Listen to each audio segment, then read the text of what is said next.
intervensi dari kita, ada 4 solusi untuk dari Shikanta sendiri untuk mencegah mah. Nah di sini ada kado, kita singkatin dengan kado, yang mana K-nya itu adalah kelola stres. Dimana Kak Chandra sendiri untuk mengatasi mah itu bisa dengan menggunakan meditasi. Nah di sini fokus pada pernapasan ataupun pikiran yang tenang. Nah untuk video meditasinya kita nanti ada bisa di-share oleh temennya. Dan untuk apa? Video YouTube. Oh ya, nanti linknya mungkin di-share sama temennya yang hubungi KKN. Lalu untuk di A itu ada atur pola makan, yang mana pola makan yang baik itu dapat membantu dari produksi asam lambung yang berlebih, dapat menurunkan dari produksi asam lambung yang berlebih.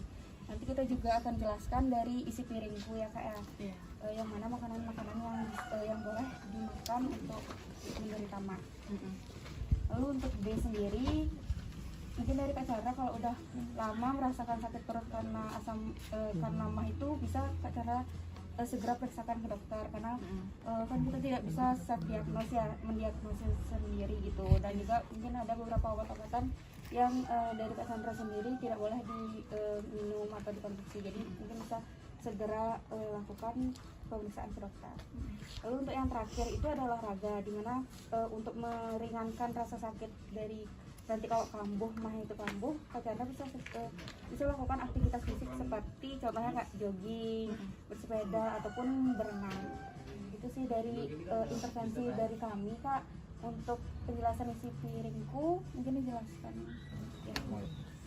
Oke, jadi di sini mungkin saya ngomong tentang isi piringku. Sebenarnya ini nggak mutlak bisa disesuaikan sama porsi kakak aja ya. Sebenarnya untuk saat ini buat porsi sehari seperti gaya tuh karbohidrat atau nasi. Tapi kalau misalnya pakai nasi boleh pakai kentang atau yang lain sebagainya. Lalu selanjutnya lauk itu kurang lebih 1/5-nya dari makanan sehari-hari dan 1/5 juga buah. Lalu untuk sayuran itu sepertiga dari porsi makan sehari. Mungkin untuk tadi yang atur pola makan aku tambahin lagi ya. Kalau nggak salah kalau makan asam lambung itu mendingan makan itu porsi dikit tapi frekuensinya sering. Jadi tiap 4 jam sekali itu makan, tapi nggak usah yang berat, makannya itu kayak pisang gitu, 1 biji atau 2 biji biar isi aja perutnya, biar asam lambungnya nggak naik gitu. Terus buat olahraganya saranin kalau buat turunin berat badan itu boleh pakai kardio aja, lari aja keliling udah cukup. Kalau misalnya buat lemak yang ngegelambir itu kurangin aja garamnya, itu udah cukup banget buat ngencengin lemak yang kurang. Mungkin itu aja. Mungkin dari ibu boleh diikutin juga ini buat makanan harian. Ini nanti mungkin bisa ditempel di kamarnya ataupun di mana Kak. Mau ganggu deh Kak. Nanti bisa ditonton, bisa juga diterapkan ke sini. Nanti kalau ada suami juga cara meditasinya, dan itu juga diwakilin rutin juga. Dan ini juga di sini juga untuk mengurangi sakit pada mah itu juga. Nanti bisa dikirim ya linknya. Iya.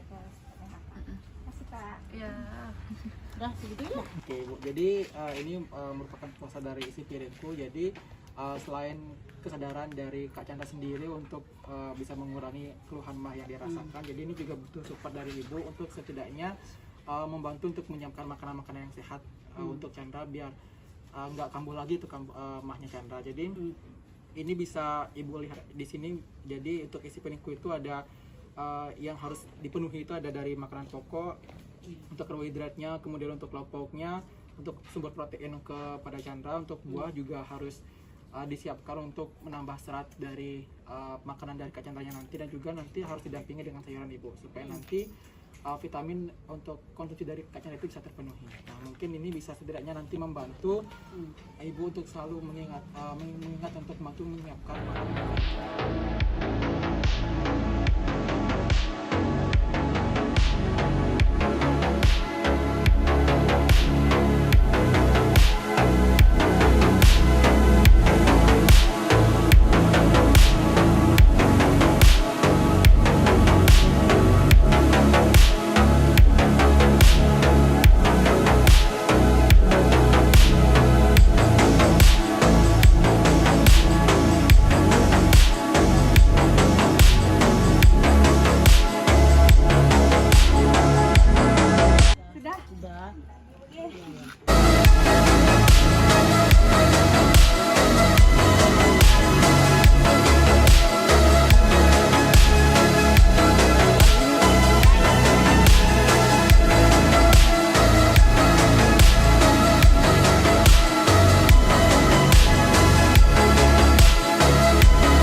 Perkenalkan, nama saya Karmumani dari program studi sarjana fisioterapi. Adapun kelebihan dan kekurangan dalam IPE.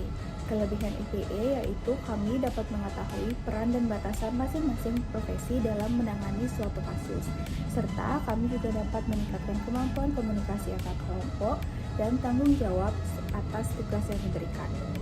Kekurangan dalam pembelajaran IPE yaitu adanya perbedaan kesibukan dari masing-masing anggota IPE, sehingga sulit bagi kami untuk menemukan kesepakatan dalam melakukan kunjungan IPE. Setelah mengikuti IPE dari semester 3 sampai semester 6, untuk kelebihan yang saya dapatkan yaitu di sini saya dapat berkolaborasi dengan prodi-prodi lainnya. Kemudian untuk kekurangannya sendiri yaitu kesulitan dalam mengatur waktu dan juga mengatur jam pertemuan dengan keluarga. Saya Susat Priska Doli dengan 210255114 dari Prodi PSSK GPDG. Untuk kelebihan dari kelompok IP 38 adalah dapat berkomunikasi dan bekerja sama dengan baik, dan untuk kekurangannya adalah sulit mencari jadwal untuk bertemu tatap muka. Saya Febriano De Prawira dengan 3 digit NIM 56. Jadi menurut saya kelebihan dari kelompok IP 38 adalah IP 38 dapat berkomunikasi secara efektif, namun untuk kekurangannya adalah kelompok IP 38 susah dalam berkoordinasi untuk bertemu secara tatap muka. Kelompok IPE 38 adalah kami sudah dapat bekerja sama dengan baik sesuai yang diharapkan pada saat turun lapangan. Untuk kekurangannya sendiri adalah komunikasi antar kelompok yang masih kurang efektif. Perkenalkan, saya Koma Yulandari dengan NIM akhir 064 dari PSSKM.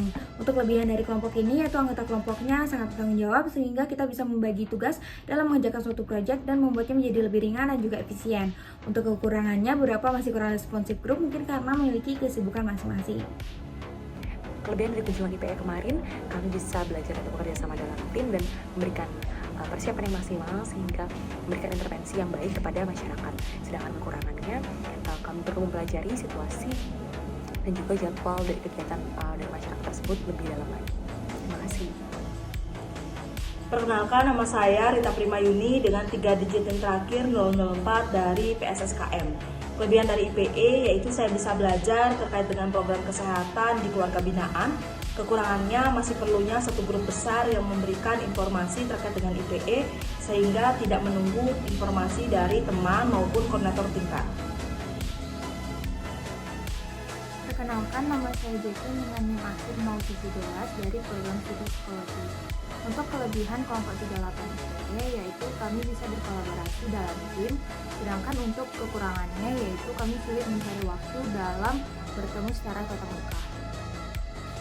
Perkenalkan, nama saya Nebutu Wika Pratnya Witniani dari Prodi Psikologi Angkatan 2021. Jadi untuk kelebihan IPE itu adalah melatih untuk berpikir kritis dalam menyelesaikan satu kasus, dan untuk kekurangan sendiri itu adalah mudah terdistraksi karena pembelajaran dilakukan secara online. Kekurangan dan kelebihan IPE dari semester 3 sampai semester 6. Kelebihannya adalah mengetahui dinamika kerjasama antar profesi, dan kekurangannya adalah sering bertabrakan jadwal IPE sering bertabrakan dengan jadwal perkuliahan. Terima kasih. Perkenalkan, saya Nusantara dengan 26 dari Prodi PSSKM.